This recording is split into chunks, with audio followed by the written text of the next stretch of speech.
Que saludamos a los que nos ven a través de las redes sociales, nuestra página de Facebook y nuestro canal de YouTube, y les avisamos que a partir de la siguiente semana los lives se van a pasar o van a migrar a la página o al canal de YouTube más bien,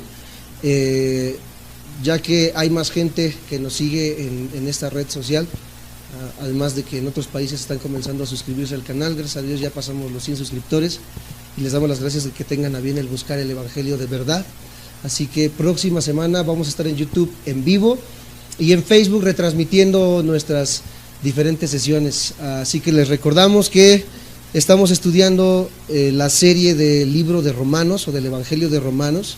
Y más que una serie, es un estudio sistemático, es un estudio expositivo, ya que vamos versículo a versículo estudiando este libro.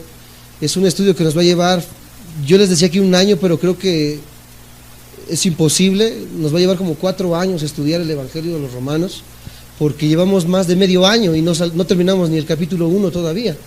Así que como 4 años nos va a estar llevando estudiar todo el libro de Romanos. Le doy gracias a Dios porque podemos tener tiempo de estudiar el libro de Romanos. No vamos brincándolo, sino que vamos verso a verso, y eso va a alumbrar mucho en nuestros pensamientos, en la forma en la que percibimos el Evangelio. Así que gracias a Dios por esto. Seguimos con el versículo 19 del capítulo 1.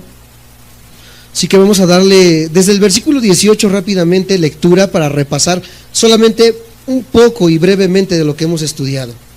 Dice: porque la ira de Dios se revela desde el cielo contra toda impiedad e injusticia de los hombres que detienen con injusticia la verdad, porque lo que de Dios se conoce les es manifiesto, pues Dios se los manifestó, porque las cosas invisibles de Él, su eterno poder y deidad, se hacen claramente visibles desde la creación del mundo, siendo entendidas por medio de las cosas hechas, de modo que no tienen excusa. Pues habiendo conocido a Dios, no le glorificaron como a Dios, ni le dieron gracias, sino que se envanecieron en sus razonamientos, y su necio corazón fue entenebrecido. Profesando ser sabios, se hicieron necios. Estos son los versículos desde el 18 y 19 que estudiamos, y hasta el versículo 21 que vamos a estar estudiando en esta sesión. Pero antes que sigamos, tenemos que poner bien en claro las bases de lo que ya hemos estudiado.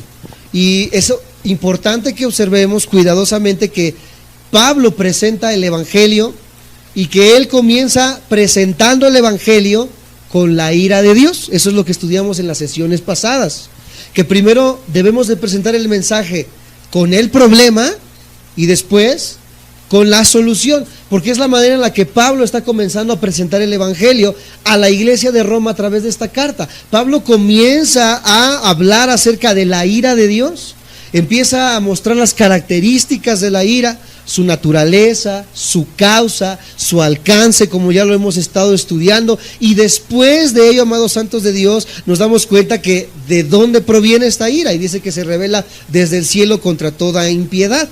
Antes de presentar entonces las buenas nuevas, él presenta las malas noticias. Antes de presentar lo bueno del Evangelio, él presenta lo malo, o lo malo que nosotros vivimos y lo caídos que estamos, para que podamos entender cuánto necesitamos el Evangelio de Dios y estas buenas nuevas. Y básicamente, amados santos de Dios, hay 2 maneras de presentar el Evangelio. No sé de qué maneras te hayan enseñado a ti a presentarlo, si alguna vez tomaste un curso para evangelismo, etcétera, etcétera, pero creo yo en mi persona que hay 2 maneras básicas de presentarlo. La primera es sobre la base del beneficio personal. Esa es la primera forma en la que podemos presentar el Evangelio, sobre la base del beneficio personal. Lo puedo resumir en algunas preguntas. Por ejemplo, ¿cómo me puede beneficiar el Evangelio? ¿Cuáles son los beneficios del Evangelio? ¿Cuáles son las ventajas de ser cristiano? ¿El Evangelio me hará más feliz, me hará más exitoso, me hará más dichoso? Esta es la primera manera de presentar el Evangelio, el beneficio personal. ¿Cómo contribuye a mi vida el Evangelio? Pero la segunda manera de presentar el Evangelio es sobre la base de la necesidad personal. Ya no el beneficio personal, sino la necesidad personal. ¿Cómo podemos decir esto? Se los voy a explicar. Esta forma de predicar significa o dice que el hombre es un pecador sin defensa, sin esperanza, y está bajo la ira de Dios y bajo la condenación de Dios, que es lo que hemos venido estudiando estas semanas, ¿verdad que sí lo vamos ubicando? Entonces, nosotros necesitamos ser salvados, de otro modo estaríamos perdidos por la eternidad. Son dos maneras en las que se puede presentar el evangelio: el beneficio personal y la necesidad personal. ¿Cuál es la manera correcta de presentar el evangelio según Romanos nos ha estado enseñando a lo largo de este más de medio año que llevamos estudiando el evangelio a los romanos? La segunda. El evangelio a los romanos nos enseña que debemos de predicar sobre la necesidad personal por encima de los beneficios personales que puede tener una persona. Pero hoy en día la manera más famosa y más habitual de predicar el evangelio en las iglesias es por el beneficio personal, no por la necesidad, amados santos de Dios, sino por el beneficio.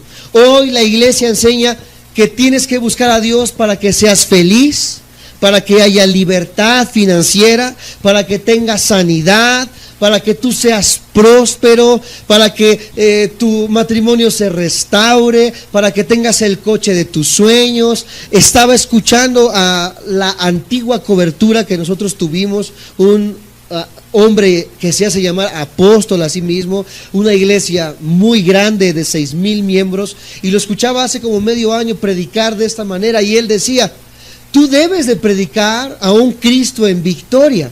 Pero cuando tú prediques este Cristo, decía este pseudo pastor, yo le digo apostolobo, este apostolobo decía: tú debes de predicar a un Cristo en victoria. Si la gente llega, tú llegas a la gente diciéndole: Cristo te puede rescatar, Cristo te puede hacer más próspero, Cristo puede darte la casa de tus sueños, pero tú vas vestido con una ropa rota, sucio, hueles feo, no estás bien cortado de tu cabello, etcétera, etcétera. ¿Tú crees que la persona va a aceptar ese evangelio? Es lo que dice este señor, no se vayan a espantar, no es lo que estamos enseñando. ¿Tú crees que la persona va a aceptar el evangelio? Y los hermanos: no, pues no, por supuesto que no. Dice: tú debes de irte con tu traje, debes de irte con tus zapatos bien boleados, debes de reflejar, escucha la manera en que ellos predican, de reflejar la victoria de Cristo en tu vida para que la gente quiera esa victoria que tú estás predicando. Parece escucharse bien, parece sonar bien, y cuando tú le predicas esto a la gente, Dios puede darte lo mismo que yo tengo. A ver, ¿qué es lo que tú tienes? Tengo un buen coche, tengo una buena casa, tengo una buena esposa, un buen esposo, etcétera, etcétera. La gente va a buscar a Cristo por los beneficios que Cristo puede darles, pero ellos no entienden el problema en el cual nos encontramos como seres humanos. Ellos no han entendido los primeros 22 versículos del capítulo 1 de Romanos, lo que ya hemos estudiado, que todos nosotros estamos destituidos de la gloria de Dios y que hay un problema enorme llamado pecado que nos separa de Dios. Amados santos de Dios, hoy la iglesia se ha reducido el mensaje del evangelio. Hoy la iglesia ha reducido las verdades del evangelio a solamente un Dios de milagros, a solamente un genio de la lámpara en el cual tú vas y le dices: dame, y él tiene que estar a tu orden y a tu disposición para hacer. Y cuidado si no lo hace, porque tú puedes levantar la mano y decir: Señor, tú lo prometiste, en tu palabra dice, etcétera, etcétera. Hoy se enseña a la gente a declarar, hoy se enseña a la gente a establecer con su boca: yo declaro sanidad, yo establezco una libertad financiera, yo declaro cielos abiertos sobre mi hogar, declaro cielos abiertos sobre mi municipio, etcétera, etcétera. Y el evangelio ahora parece más metafísica que evangelio.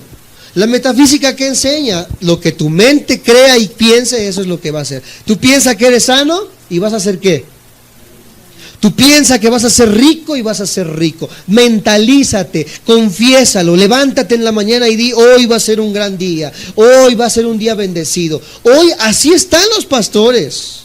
Hoy, el otro día, otro pastor conocido nos decía, Waldo, a mi papá, Waldo, te doy a dar la oración comando, le decía a mi papá. Te voy a dar la oración comando, y esta oración comando la vas a orar todas las mañanas, la misma oración todas las mañanas. Y esta oración dice: hoy me levanto porque soy un soldado que estoy en guerra, pero sé que Dios pelea las batallas por mí. Hoy me levanto en victoria, etcétera, etcétera, proclamando, declarando bendición, amados santos de Dios, porque es el evangelio que se predica hoy en día, el evangelio de los beneficios, el evangelio de lo bueno que se puede adquirir en Cristo. ¿Esto es verdad? Por supuesto que es verdad. La Biblia nos enseña que hay muchos beneficios, pero la manera bíblica en la que Pablo nos enseña a decirle a la gente: vengan a Cristo, es decirles: ustedes son pecadores, hay un problema en ustedes, y ese problema solamente puede ser sanado a través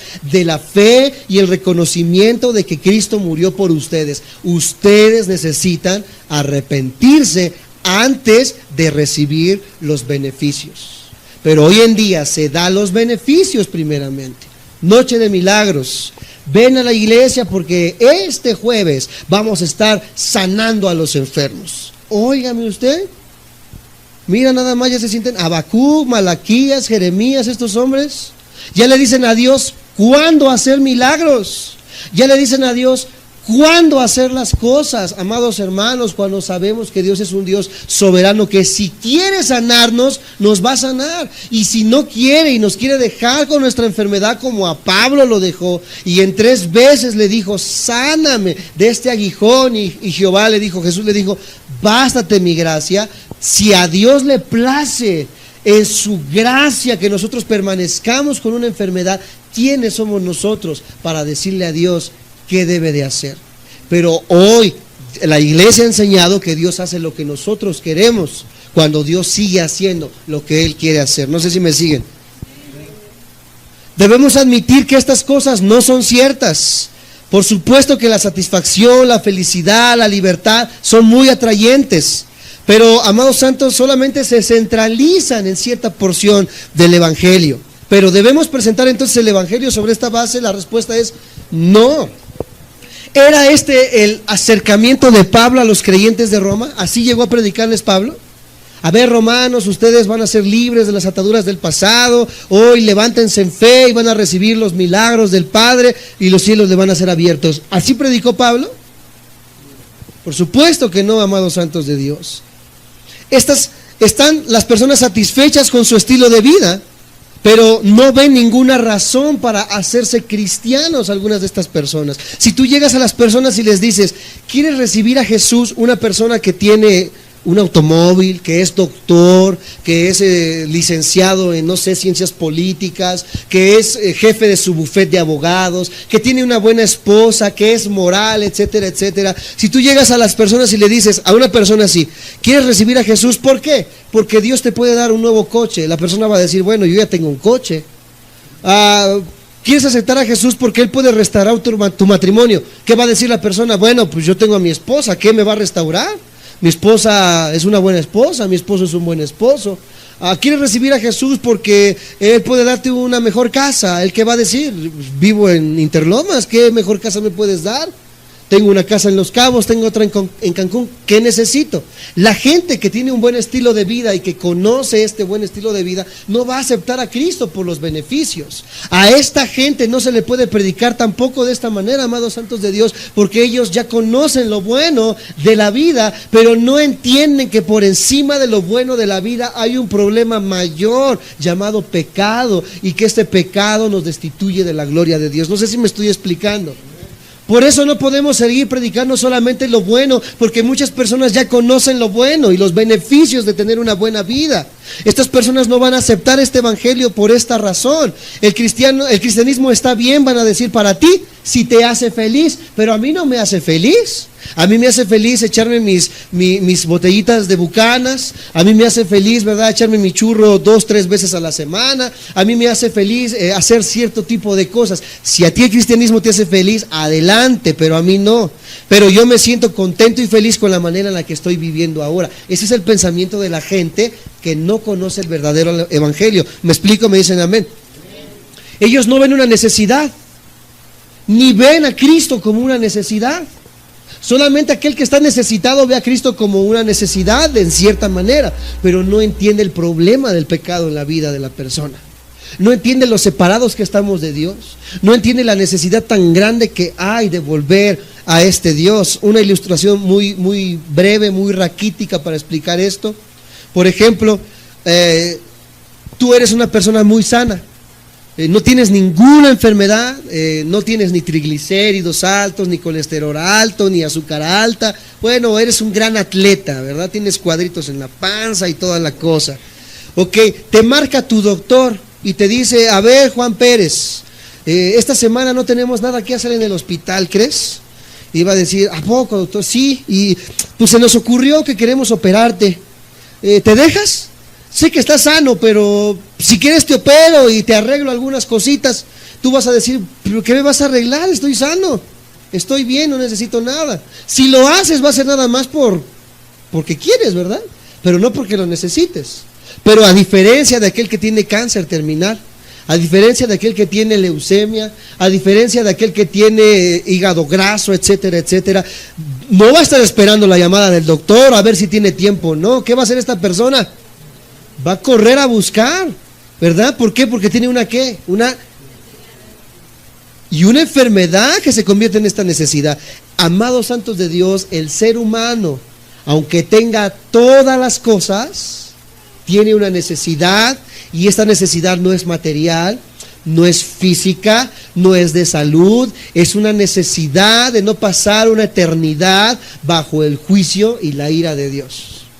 Es una necesidad de reconciliarse nuevamente a Dios, de este cáncer que es el pecado, y de que necesitamos ser sanados por el sacrificio de Cristo en la cruz. ¿Sí vamos entendiendo entonces? La gente tiene que ver cuán necesitada está. Cuando tú predicas, le dices a la gente lo que ella puede recibir, o le dices lo necesitada que está de conocer a Dios. La gente tiene que ver cuánto necesitan la salvación por encima de cualquier otra cosa. La gente tiene que reconocer cuánto necesitan reconciliarse con Dios, aunque nunca tenga un coche, aunque nunca tenga una casa, aunque nunca tenga, ¿verdad?, el departamento de sus sueños, amados santos de Dios. Por eso, después de leer los primeros 3 capítulos de Romanos, vamos a darnos cuenta que primeramente, en los primeros capítulos, amados santos de Dios, Pablo establece el pecado. En el segundo establece la ira, amados santos de Dios, pero vamos a ir viendo cómo poco a poco se desmenuza la necesidad real del ser humano. El problema del ser humano es de que estamos tan acostumbrados a esta vida, a los placeres de esta vida, a las necesidades de esta vida, que olvidamos que estamos de paso, que olvidamos que esta vida no lo es todo. Se nos olvida, amados santos de Dios, como les decía al comienzo, que invertir 1 hora al mes, 1 hora al mes en la oración, cuando todos nosotros invertimos toda la vida en hacer más dinero, invertimos toda la vida en vernos mejor físicamente, invertimos toda la vida en cualquier otra cosa, pero hemos dejado de lado los beneficios espirituales, que son los que verdaderamente importan, porque son los que van a trascender a nuestra eternidad. ¿Sí me estoy explicando? Me dicen amén. El cristiano ha sido tan engañado en las iglesias que se le ha puesto más énfasis al hoy, al campeón que hay en ti, al ser mejor, al busca un mejor puesto, porque Cristo vino para darte libertad y para levantarte, porque tú no eres cola, eres cabeza, y etcétera, etcétera. ¿Cuántos conocen ese evangelio? Nosotros no lo sabemos al derecho y al revés, porque estuvimos ahí muchos años, pero esas no son las necesidades verdaderas en la vida del creyente. El creyente necesita ser salvado de la ira de Dios. Otro pensamiento más: si la gente viene a Cristo por causa de los beneficios personales, va a estar viniendo por las razones equivocadas. Jesús vino para salvarnos de nuestros pecados. Jesús no vino para darte un mejor coche. Jesús no murió en la cruz para hacerte más próspero. Jesús no murió en la cruz para darte un mejor trabajo. Jesús no murió en la cruz para hacerte más guapo, más guapa. Jesús murió en la cruz por tus pecados, porque éramos viles, descarriados, que estábamos fuera de la gloria de Dios y de esta gracia, pero Él en su amor nos la ofrece como regalo. Por eso murió Cristo en la cruz del Calvario. Él no quiere hacernos ricos, Él quiere salvarnos. Él no quiere que tengas una mejor casa, Él quiere que tú seas salvo. Amados hermanos, este es el verdadero evangelio. Estas cosas son síntomas superficiales de un problema mucho más serio y fundamental: el pecado. Y Romanos es amplio en explicar el pecado, como vamos a estar estudiando en los demás versículos. Versículo 18, rápidamente vamos a leerlo, dice: porque la ira de Dios se revela desde el cielo contra toda impiedad e injusticia de los hombres que detienen, di conmigo, detienen con injusticia la verdad. La palabra detienen significa suprimen, impiden, suprimen o impiden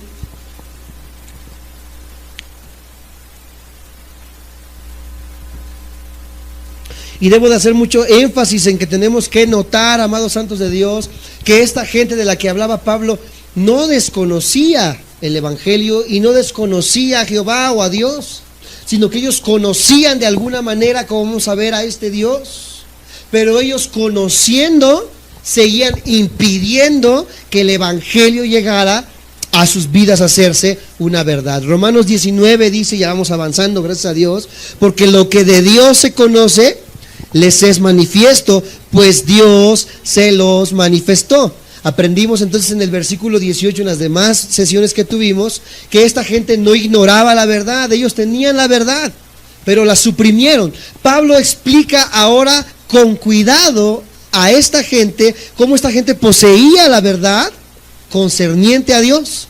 En Romanos 1:19 ahora leemos que Dios mismo se reveló a ellos. Dios mismo se reveló a ellos, amados santos de Dios. Él mismo se manifestó a ellos. Versículo 20, vamos a ver estas verdades. Dice: porque las cosas invisibles de Él, su eterno poder y deidad, se hacen claramente, di conmigo, claramente, visibles desde la creación del mundo, siendo entendidas por medio de las cosas. ¿Cómo conocemos las cosas eternas de Dios? A través de las cosas hechas, de modo que no tienen excusa. ¿Cómo conocemos lo eterno de Dios? Sin la Biblia, porque ahorita lo conocemos por la Biblia, pero sin la Biblia, ¿cómo conocemos las cosas eternas de Dios? Por las cosas, de modo que no tenemos excusa. Vamos a tratar de explicar todo esto. Los hombres tienen conocimiento de Dios. Dios mismo se los dio a conocer. Lo leímos en el versículo 19. ¿Cómo ha hecho Dios esto? Es la pregunta. Si ya dice Dios que se reveló, ¿cómo se reveló? Se reveló. Aquí usa una palabra que dice de Él. Esto es igual a Dios, ¿verdad que sí? Ahora, los hombres ven claramente las cosas invisibles de Dios, porque Dios no se manifiesta en la misma forma en la que nosotros nos manifestamos o vivimos. El Dios invisible quiere que los hombres lo vean. ¿Cómo? A través de las cosas hechas. Di conmigo, hechas, una vez más. O a través o por medio de las cosas hechas. ¿Cuáles son las cosas hechas? Ustedes recuerdan en el principio, en el Génesis, cómo empezó todo. ¿Qué comenzó a crear? Los cielos, la tierra, ¿verdad? Los mares, los dividió de la tierra, etcétera, etcétera. Creó lo que hoy vemos, de lo que no existía a lo que hoy existe. tenemos un sinfín de cosas hechas en las cuales este Dios increíblemente sabio y poderoso se manifestó y se reveló, amados santos de Dios. Y todas estas cosas hechas señalan hacia un creador invisible. Di conmigo, señalan hacia un creador. Esta premisa que les estoy dando es una de las premisas más peleadas por el ateísmo y más peleadas por el agnosticismo, porque el ateísmo o la ciencia siempre ha enseñado que nosotros venimos de la nada y que fuimos creados de la nada para que hoy seamos algo, que de la nada somos algo y que de una pequeña explosión el universo se ha expandido hasta el momento en el que hoy conocemos las cosas como las conocemos. La Biblia dice, amados santos de Dios, que Dios creó las cosas y a través de estas cosas podemos conocerle. Entonces esto apunta a un creador. Di conmigo una vez más, un creador.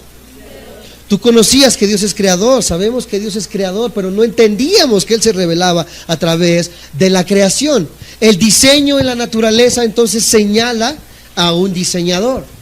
¿Sí me siguen? Las cosas que fueron hechas señalan a un ¿qué? A un hacedor. Las cosas que fueron diseñadas señalan a un diseñador.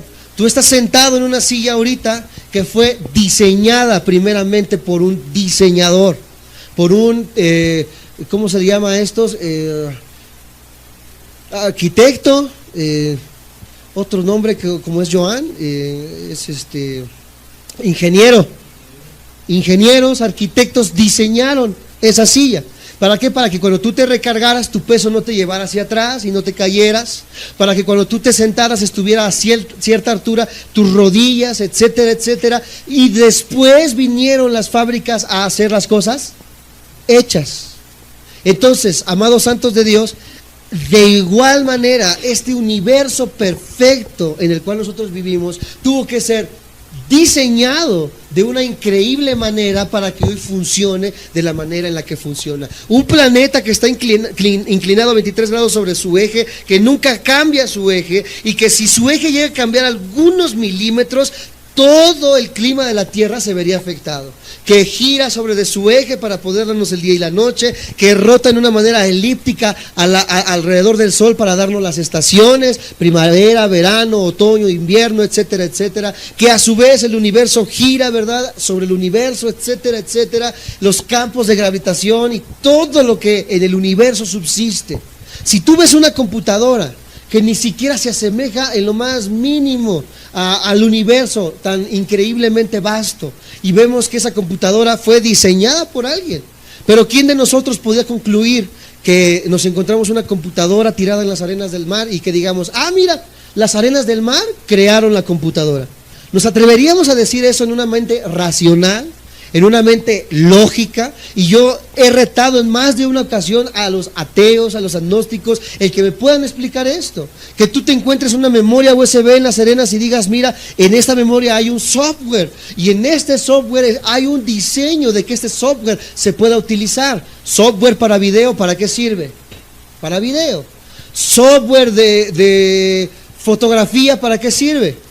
Para fotografía. Yo no puedo utilizar un software de cocina para fotografía porque es un diseño completamente ¿qué? Y vemos increíblemente cómo desde el principio en el Génesis dice, amados santos de Dios, y se establecen las bases de la genética. Antes de que Gregorio Mendel comenzara a hacer pruebas con chícharos, en el Génesis ya se establecía que cada fruto diera semilla conforme la semilla del fruto. Que den fruto conforme el fruto y semilla conforme la semilla. Amados santos de Dios, encontramos entonces en la Biblia los anales más antiguos de genética y de medicina, amados hermanos, que Dios nos reveló, que Dios nos manifestó, amados hermanos. Es increíble cómo el plátano, cuando tú te lo comes, contribuye a tu cuerpo específicamente una cantidad increíble de potasio, al igual que el jitomate. Como la vitamina C de la naranja, del kiwi, de la lima, del limón, contribuye a tu cuerpo para que evites las gripas, las fiebres, etcétera, etcétera. ¿Tú crees que de la nada va a surgir algo así tan increíblemente coordinado? que cuando tú te tomas tu Coca-Cola que fue diseñada, ¿por quién? Por nosotros. Te tomas tu Coca-Cola y no te beneficia nada, al contrario, dice que desgasta los huesos, te descalcifica tanta cantidad de azúcar, que el rojo 40 que contienen estas bebidas es lo más cancerígeno que hay, amados santos de Dios. Entonces el hombre diseña algo, entre comillas, que perjudica al mismo hombre, pero vemos como de la nada un plátano me da a mí lo que yo necesito, una naranja me da a mí lo que yo necesito, una proteína me da a mí lo que yo necesito, amados santos de Dios. Es ilógico que una persona concluya que la nada creó algo, porque la nada no puede crear nada.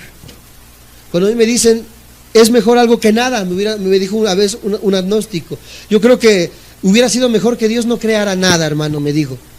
Los agnósticos son personas que sí creen en Dios, pero no saben quién es Dios. Ese es el agnosticismo.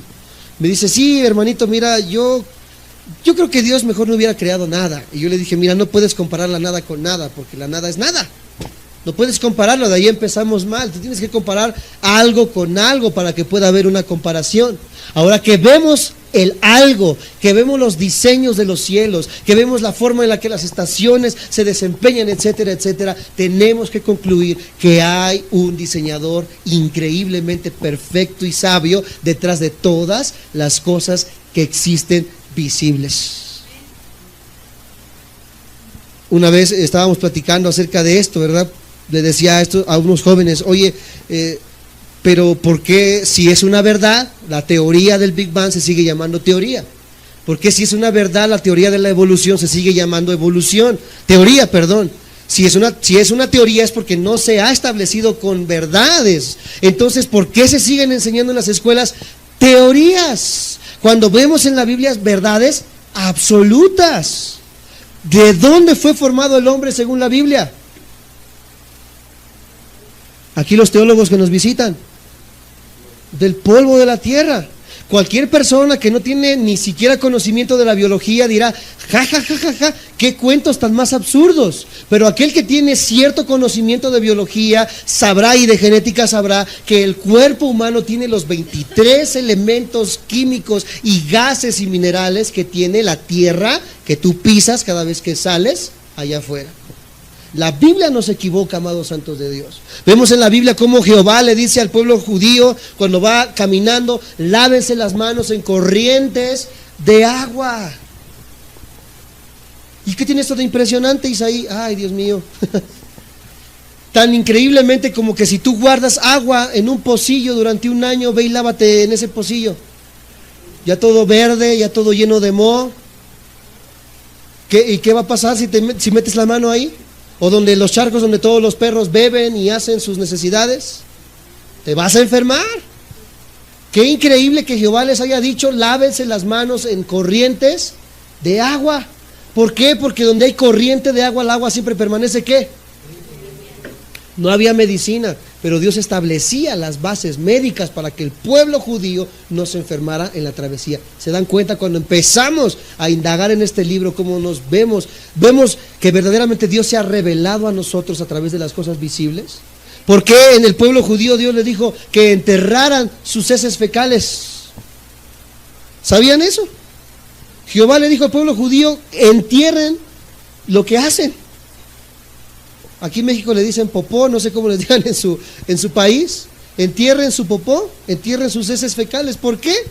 ¿Para que no se vea feo ahí? No, porque sabemos cuánto contamina una heces fecal, que cuando tú vas a la calle y comes todas esas partículas de polvo, llegan a tu comida y por eso tienes bichitos en la panza, y por eso te dio desinteria, y por eso te dio parasitosis. ¿A causa de qué? De toda la porquería que hay a nuestro alrededor. La Biblia, una vez más, tenía razón. Nos damos cuenta, y así podríamos seguir indagando, amados santos de Dios. Lo primero que me trajo a mí a Cristo fue ver las verdades científicas, médicas de la palabra de Dios, y cómo la Biblia no se equivoca, amados santos de Dios. Entonces las cosas hechas hablan de un hacedor, las cosas diseñadas hablan de un diseñador. Hay que notar dos cosas aquí que podemos aprender sobre Dios y de la creación. Número uno, su poder. Di conmigo, su poder. Y número 2, su deidad. Di conmigo, su deidad.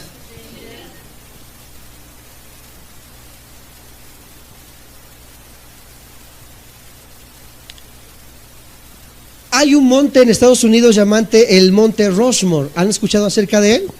Que se encuentra en Dakota del Sur. Y en este Monte Rushmore encontramos las 4 cabezas esculpidas de 4 de los presidentes de Estados Unidos. Imagínate que yo, como mexicano que nunca he viajado, llegue al Monte Rushmore alguna vez y que diga: ¡ah!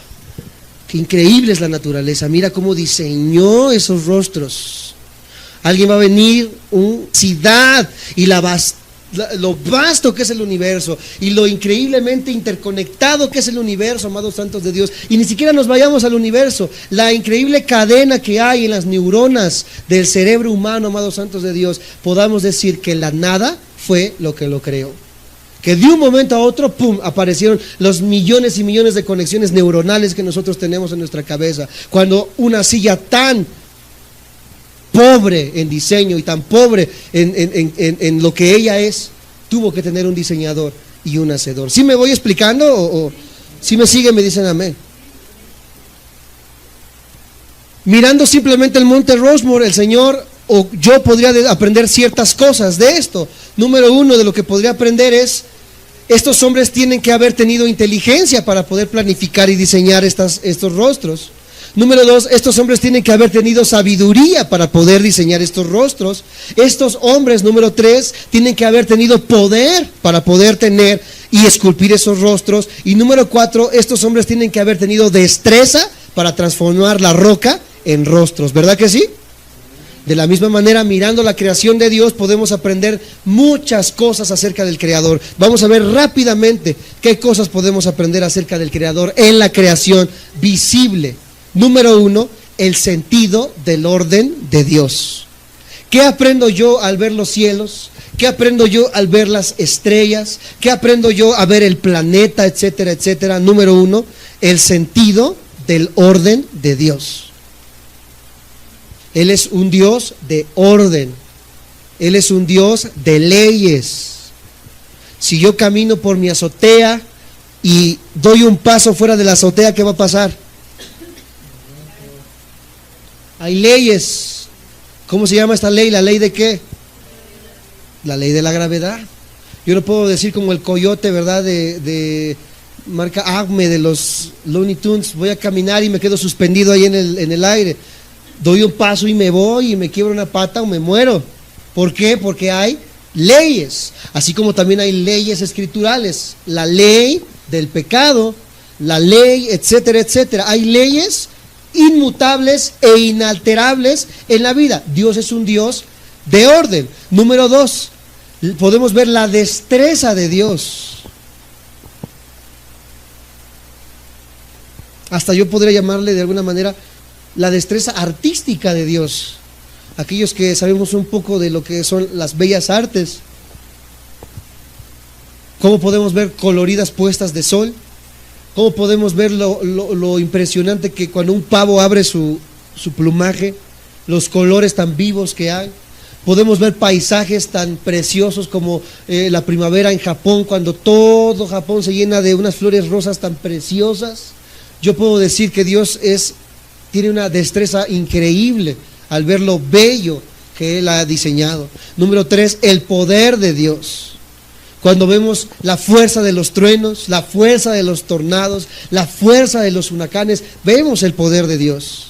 Podemos ver también la bondad de Dios. ¿Por qué la bondad de Dios? Si no hay lluvia, no hay comida. Si no hay cosecha, no hay comida. ¿Y depende de qué? De la lluvia y del sol. Entonces vemos que la bondad de Dios. Número 5, la grandeza de Dios. 5.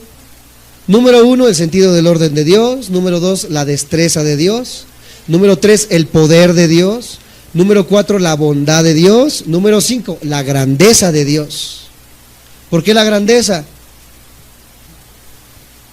¿Sabías tú que nuestra Vía Láctea, o sea la galaxia, contiene más de 300,000 millones de soles?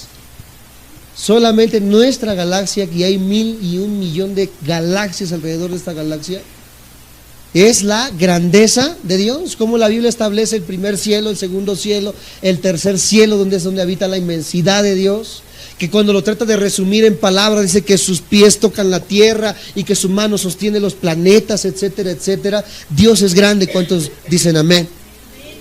Podemos ver Salmo 8, Génesis 15, no lo busquen, solamente les digo algunos ejemplos. Jeremías 31, que habla, grande sería la sabiduría de Dios para diseñar todo el universo conocido. Podemos ver la creatividad de Dios, su ilimitada habilidad para crear, su ilimitada habilidad para diseñar una asombrosa variedad, y todo es original. Aquí no hay hecho en China. Dios hizo todas las cosas perfectas. Todo copo de nieve es un cristal hexagonal, pero cada uno es diferente. No hay dos iguales. Cada persona es diferente, cada una tiene un código genético diferente, las huellas de las manos, etcétera, etcétera. Dios es creativo, amados santos de Dios. La sabiduría de Dios podemos ver como punto número 8. Dios es omnisciente, ¿cuántos lo saben? Dios creó el mundo de la mejor manera. ¿Cuántos dicen amén? Él es sabio. ¿Por qué? Porque el sol no está ni más lejos ni más cerca. Cuando me dice una persona, mira, ya vamos a conquistar Marte, le digo, pues yo no creo que tú en tus vacaciones te quieres llevar a tu esposa a Marte. Yo creo que tú vas a querer llevártela a Cancún, a Boca del Río, a Zihuatanejo, etcétera, etcétera. Yo prefiero estar en la playita, con el solecito, comiéndome un coco y unos camarones, a estar allá con un casco, ¿verdad?, para poder respirar en Marte. ¿Por qué? Porque, amados santos de Dios, Dios nos dio un planeta perfecto, amados hermanos, precioso, que nosotros hemos descuidado y hemos hecho lo que queremos con él, es otra cosa, pero Dios en su sabiduría nos entregó las cosas perfectas. Número 9, podemos aprender el cuidado de Dios con lo que podemos ver alrededor. ¿Cuántos conocen Mateo 6, donde dice que Él alimenta las aves de los cielos? Donde dice que las plantas del campo no telan ni hilan, y aún así no se vistieron Salomón con tanto esplendor. Y termina diciendo, ¿tú por qué te preocupas si eres hijo de Dios? Si los pajaritos no se preocupan, si las plantas no se preocupan, tú que dices ser hijo de Dios, ¿por qué te preocupas? ¿Por qué te preocupas? Porque no tenemos fe. Ese es el problema del ser humano, ese es el problema del cristiano que se preocupa, no tiene fe en que Dios va a proveer, en que Dios nos va a dar, pero Él muestra a su alrededor cómo Él tiene cuidado de nosotros. Una décima cosa que podemos aprender de Dios es la fidelidad de Dios. Di conmigo, la fidelidad de Dios. Él es fiel. En Génesis 8, Jeremías 31, podemos ver que dice que Él puso la lumbrera de día y la lumbrera de noche. Dice que Él dio la lluvia. Dice que Él hizo, ¿verdad?, las estaciones del año, etcétera, etcétera. Y al día de hoy, amados santos de Dios, ¿eso ha variado? Él es fiel, amados hermanos. Él es fiel. Termina este pasaje que acabamos de leer, versículo 20.